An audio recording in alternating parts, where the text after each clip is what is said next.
میرے بہن بھائیوں کے رشتے نہیں ہوتے. میرا بھائی گزارش یہ ہے کہ ایک تو سمجھنے کی کوشش کرو کہ جب رشتے کا وقت ہوتا ہے نا، اس وقت ہم کوشش نہیں کرتے. او جی لڑکی پڑھ رہی ہے، او جی لڑکا پڑھ رہا ہے، جب عمر زیادہ ہو جاتی پھر رشتے نہیں آتے. ایک قاعدہ. اسی لیے ہمارے دیہاتوں میں پہلے یہی رواج تھا کہ لڑکی لڑکا بالغ ہوئے بس فوراً رشتہ کر، چاہے وہ 15 سال میں بالغ ہو جائیں، چاہے 16 سال میں ہو جائیں، چاہے جب بالغ ہو. میرے خود والد صاحب کو یہ رشتہ ہوا نا، میرے جو نانا مرحوم تھے نا بہت بڑے عالم تھے.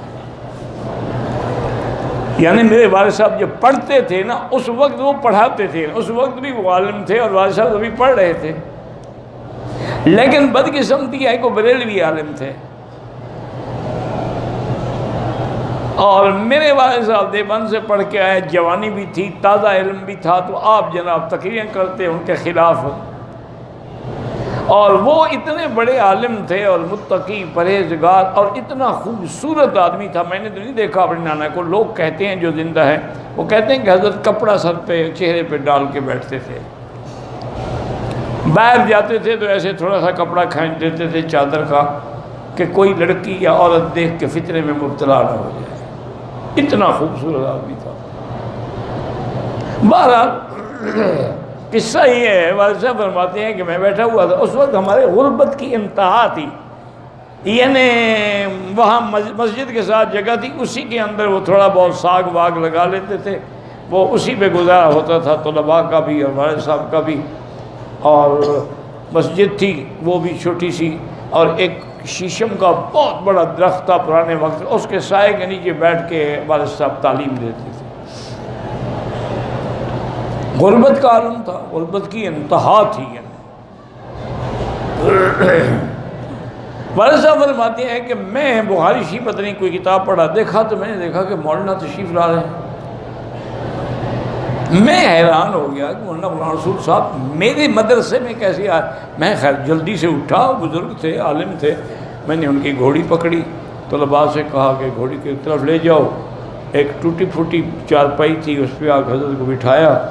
میں نے کہا حضرت کیسے تشریف لائے؟ فرمانے لگے بھائی میری لڑکی رات بالغ ہو گئی ہے، میں تمہیں رشتہ دینے کے لیے آیا.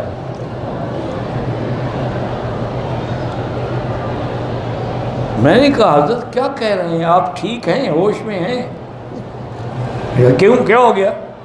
میں نے کہا حضرت آپ تو مجھے کافر کہتے ہیں کہ دیوبندی ہے اور یہ کافر ہے اور یہ وہابی ہے، کافر کو لڑکی دینے آئے ہیں آپ؟ کہہ رہے شرم نہیں آتی؟ میں تمہارے پاس چل کے آیا ہوں، اب میں اپنی لڑکی کسی جاہل کو دے دوں ٹھیک ہے، تم وہابی ہو تو ہوتے رہو.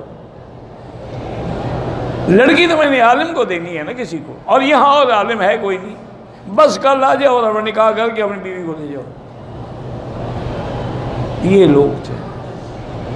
حالانکہ اس وقت بھی ہمارے نانا جو تھے وہ اس زمانے کے لکھ پتی لوگوں میں شمار ہوتے تھے.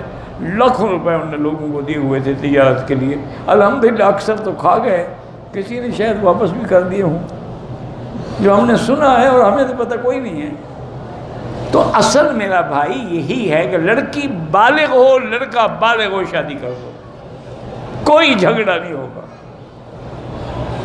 اور دوسری بات یہ ہے کہ آئیڈیل نہ ڈھونڈے کرو کہ جی ایسا لڑکا ہو، قد اتنا ہو، سمارٹ ہو، پکا بے حیا ہو، لباس انگریزی پہنتا ہو، کھانا انگریزوں کی طرح کھاتا ہو، دین کے قریب نہ جاتا ہو، کبھی کبھی شراب بھی ڈرنک کر لیتا ہو. تو اب ایسے رشتے ڈھونڈو تو پھر تو وہ تو نہیں ملیں گے جناب. اسی لیے وہ بھی ایسی لڑکیاں ڈھونڈتے ہیں کہ جو ہمارے ہاتھ میں ہاتھ دے کے بازاروں میں جائیں، شام کو کلب میں جائیں، شام کو ڈانس کریں، اور ہمارے ساتھ بیٹھ کے ہوٹلوں پہ کھانے کھائیں، ہمارے دوستوں کو انٹرٹین کریں. وہ بھی ایسی عورتیں ڈھونڈتے ہیں. الخبیثات للخبیثین والخبیثون للخبیثات. قرآن ہے کہ بری عورتیں جو ہیں وہ برے مرد ڈھونڈتی ہیں اور برے مرد جو ہیں بری عورتیں ڈھونڈتی. یہ تو اللہ کا قرآن ہے. تو اس لیے یہ رشتے نہیں ہوتے میرے عزیز. باقی اب اس کا علاج کیا ہے؟ اس کا علاج یہ ہے کہ سارے گھر والے 3 دفعہ سورۃ الرحمن اول آخر درود شریف پڑھ کے دعا کیا کریں، انشاءاللہ رشتے ہو جائیں.